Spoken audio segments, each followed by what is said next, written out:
राष्ट्रपति पौडेलको गरियो मुटुको शल्यक्रिया, राखियो छातीमा पेसमेकर। गाडी दुर्घटना हुँदा सुदूरपश्चिमका आन्तरिक मामिला मन्त्री पृथ्वी बहादुर सिंह घाइते। नवीन सोच देशको सामाजिक रूपान्तरणका लागि अपरिहार्य रहेको प्रधानमन्त्री दाहालको भनाई। अखण्ड भारत सम्बन्धी नक्साको वास्तविकता बुझेर रिपोर्ट बुझाउन दूतावासलाई निर्देशन। बहाल कर सञ्चालनमा स्थानीय तहको एकल अधिकार सङ्घले लोप गरेको मेयर बालेन शाहको भनाई। स्थानीय तहलाई स्वास्थ्य मन्त्रालयले आधारभूत अस्पतालका जनशक्तिको तलब भत्ता आफै बेहोर्न निर्देशन। उपसचिव इन्जिनियर र लेखापाल घुससहित अख्तियारको नियन्त्रणमा। बजेट पुस्तिकामा भएका त्रुटिहरू तत्काल सच्याउन सरकारलाई सभामुखको निर्देशन। रासोपाले भन्यो, गुण्डागर्दी शैलीमा प्राध्यापक प्रेम चलाउनेमाथि मरणासन्न पुग्नेलाई नछोडौँ। पशुपति क्षेत्र विकासको सञ्चालक परिषदमा 2 सदस्य नियुक्त। र स्वास्थ्य मन्त्री बस्नेतलाई एमाले स्वास्थ्य विभागको 11 बुँदे ज्ञापन पत्र। नमस्कार, असार 5 गतेको बेलुकी नेपालदारी समाचारमा स्वागत छ। म विज्ञान श्रेष्ठ। प्रस्तुत भएका छौँ आजका प्रमुख समाचारहरू लिएर। हाम्रो मेहनतका लागि कृपया हाम्रो च्यानललाई सब्स्क्राइब गर्नुहोला र लाइक र कमेन्ट पनि गर्नुहोला। कुन ठाउँबाट हेर्दै हुनुहुन्छ कमेन्ट गर्नुहोला। र यदि यहाँहरूलाई हाम्रो समाचारमा यहाँहरूको धारणा विचार व्यक्त गर्न मन लागेको खण्डमा कृपया कमेन्टमा कमेन्ट गरी आफ्नो विचार व्यक्त गर्न सक्नुहुनेछ। अब ढिला नगरिकन यति बेला हामी आजका मुख्य समाचारहरू वाचन गर्नतर्फ लाग्दैछौँ। सुरुमा प्रसङ्ग रहेको छ राष्ट्रपति रामचन्द्र पौडेलको। राष्ट्रपति रामचन्द्र पौडेलको मुटुको शल्यक्रिया गरिएको छ। Manmohan cardio thoracic vascular and transplant सेन्टरमा राष्ट्रपति पौडेलको मुटुको शल्यक्रिया गरेको हो। शनिबार राति 1:15 बजे अस्पताल भर्ना भएका पौडेलको मङ्गलबार मुटुको शल्यक्रिया गरेको राष्ट्रपतिका सञ्चार विज्ञ किरण पोखरेलले जानकारी दिएका छन्। अस्पतालका अनुसार बिहान मध्याह 12 बजेदेखि दिउँसो 2 बजेसम्म लगाएर चिकित्सकहरूले शल्यक्रिया गरेका हुन्। पोखरेलका अनुसार मुटुको शल्यक्रिया गरेर राष्ट्रपति पौडेललाई पेसमेकर राखिएको छ। पौडेलको मुटुको चाल सुधार उन्मुख नभएपछि मङ्गलबार चिकित्सकहरूले शल्यक्रिया गरेर पेसमेकर राखेका हुन्। गत मङ्गलबार पौडेलले शहीद गङ्गालाल राष्ट्रिय हृदयरोग केन्द्र बाँसबारीमा पनि उपचार गराएका थिए।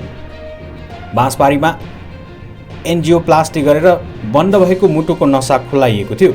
मुटुकै समस्याको कारण राष्ट्रपति पौडेललाई उपचारका लागि भारतमा लगिएको पनि थियो, तर उनको स्वास्थ्य उल्लेख्य सुधार हुन सकेको छैन।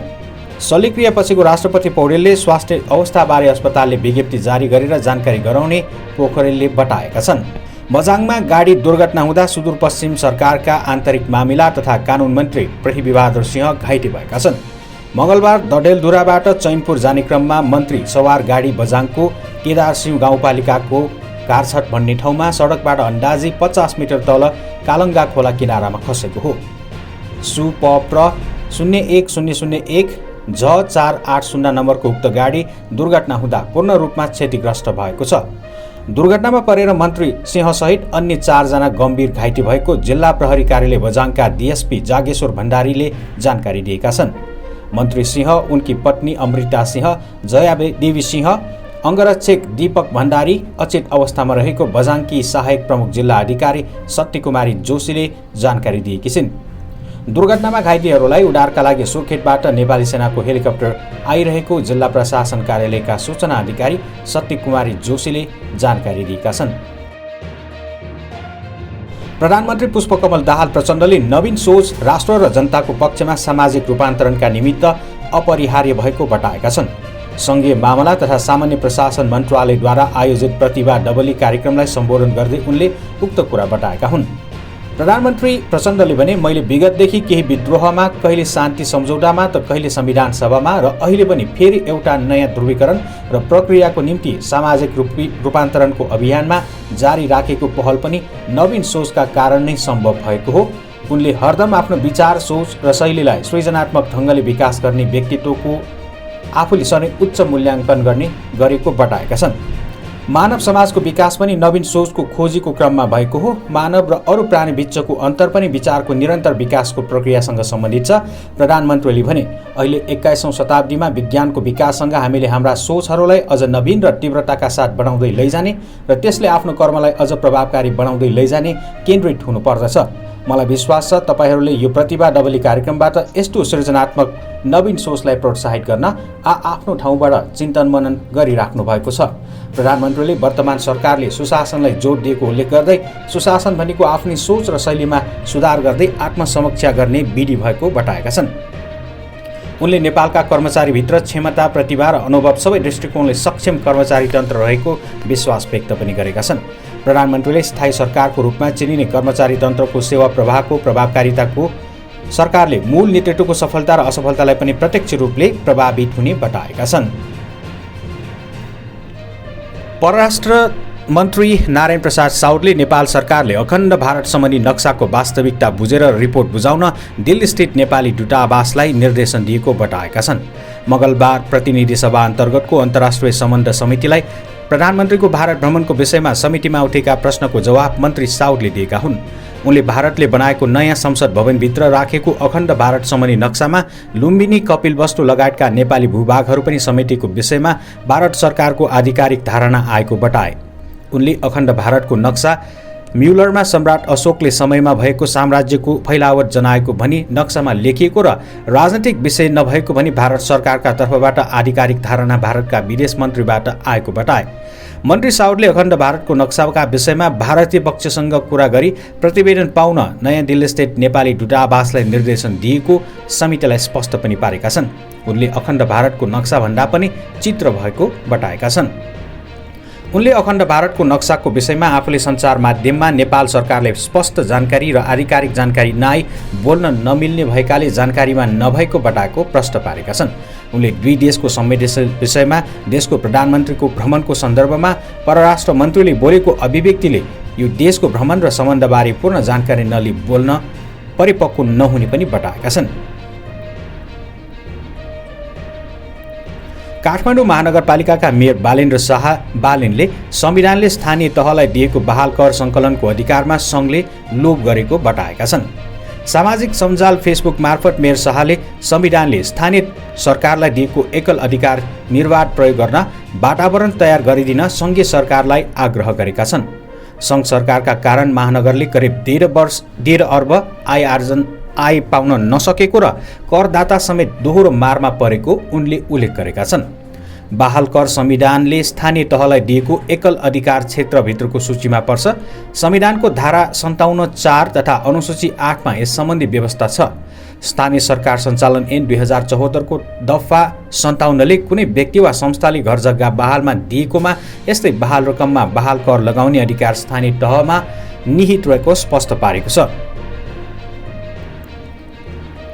स्वास्थ्य तथा जनसङ्ख्या मन्त्रालयले स्थानीय तहलाई आधारभूत अस्पतालका लागि आवश्यक जनशक्तिको तलब भत्ता आफै बेहोर्न आग्रह गरेको छ।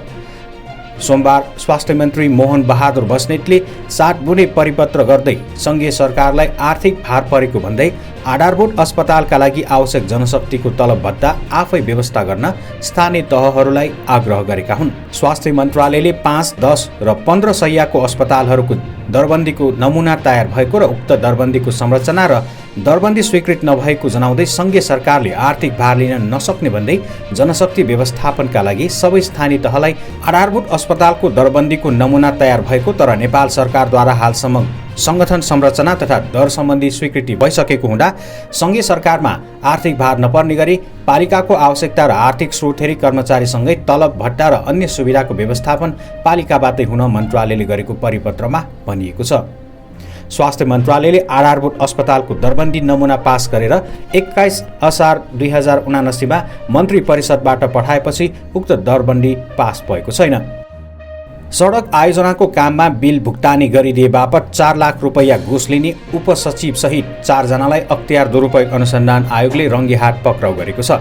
ग्रामीण सडक सुधार आयोजना कार्यान्वयन इकाइ दमक झापाका आयोजना व्यवस्थापक उपसचिव हुताराज चौहान, इन्जिनियर रविन्द्र कुमार शर्मा र लेखापाल हिमाल पौडेललाई अख्तियारको केन्द्रीय कार्यालय टङ्गाल र इटहरी कार्यालयको संयुक्त टोलीले मङ्गलबार रङ्गीहाट पक्राउ गरेको हो। सडक निर्माण कार्यको अन्तिम बिल भुक्तानीका लागि सहजीकरण गरिदिए बापत भन्दै उनीहरूले सेवाग्राहीसँग घुस लिएका अख्तियारले जनाएको छ। अख्तियारको टोलीले उनीहरूलाई घुस लिइसकेको अवस्थामा कार्यालयबाटै नियन्त्रणमा लिएको हो। उनीहरूमाथि थप अनुसन्धान भइरहेको अख्तियारले जनाएको छ। प्रतिनिधि सभाका सभामुख देवराज घिमिरेले बजेट पुस्तिकामा भएका त्रुटिहरू तत्काल सच्याउन सरकारलाई निर्देशन दिनुभएको छ।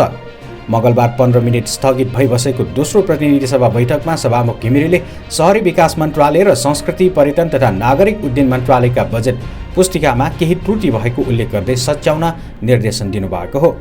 यसअघि बसेको बैठकमा एमालेका सांसदहरूले लुम्बिनी प्रदेशको नाम नराखी प्रदेश 5 राखेर शहरी विकास मन्त्रालयको विनियोजन शीर्षक छलफलका लागि अगाडि बढाएको भन्दै त्यसलाई नसच्याएसम्म छलफल अघि बढ्न नदिने अडान लिएका थिए। हामी विनियोजन विधेयक अन्तर्गत विभिन्न मन्त्रालयमा छलफलमा छौँ। सम्बन्धित मन्त्रालयहरूबाट वार्षिक रूपमा सम्पादन हुने कार्यक्रम समावेश पुस्तिकामा उल्लिखित केही विषयहरू खास गरी प्रदेशबाट पारित भएको नाम उल्लेख हुनुपर्नेमा सो नभएको विषयमा ध्यानाकर्षण सहित सच्याउनका लागि यसअघि निर्देशन भइसकेको छ। साथै त्यस्ता कुनै त्रुटिहरू भएमा तत्काल सच्याउन म पुनः निर्देशन गर्दछु, सभामुख घिमिरेले भन्नुभयो। त्यसैगरी सभाको आजको कार्यसूचीमा रहेको शहरी विकास मन्त्रालय अन्तर्गत वार्षिक रूपमा सम्पादन हुने कार्यक्रमको शीर्षकहरूमा प्रदेशको नाम हुनुपर्नेमा अङ्क उल्लेख भएको र यस विषयमा माननीय सदस्यहरूले प्रश्न उठाइसकेको पश्चात माननीय मन्त्रीले सदनलाई जानकारी गराउँदै सच्याउने प्रतिबद्धता समेत व्यक्त गरिसक्नु भएकाले अङ्कको सट्टा प्रदेशको नाम राखी आवश्यकता अनुसार सुधार गर्न म सम्बन्धित मन्त्रालयलाई निर्देशन गर्दछु। एमाले सांसदहरूले अवरोध गरेपछि यसअघि बसेको प्रतिनिधि सभा बैठकमा शहरी विकास मन्त्री सीता गुरुङले सो विनियोजन शीर्षकमा केही त्रुटि भए सच्याउने प्रतिबद्धता व्यक्त गर्नुभएको थियो। राष्ट्रिय स्वतन्त्र पार्टीका प्रमुख सचेतक सन्तोष परियारले उपप्राध्यापक प्रेम चलाउनेमाथि कुटपिट गर्नेहरू विरुद्ध ज्यान मार्ने उद्योग मुद्दा फिर्ता लिने सरकारको निर्णयप्रति आपत्ति जनाएका छन्। मंगलबार प्रतिनिधि सभा बैठकमा शून्य समयमा बोल्दै उनले उपप्राध्यापक चलाउनेलाई न्याय दिन र पीडक नेविसङ्घका विद्यार्थीहरूलाई दण्डित गर्न पनि सरकारसँग माग गरेका छन्।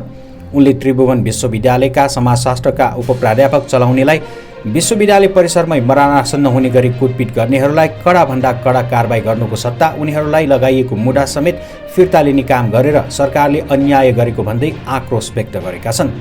प्रहरीले पनि भित्र जान पाउँदैन भन्ने हाम्रो शान्तिको मान्यतालाई गुण्डागर्दीको शैलीमा दिनदहाडै यसरी कुटपिट गरेर मरणासन्न बनाएको मान्छेको मुद्दा फिर्ता लिने यो कहाँको न्याय हो? न्याय चाहिन्छ, न्यायलाई मर्न नदिउँ उनले भने।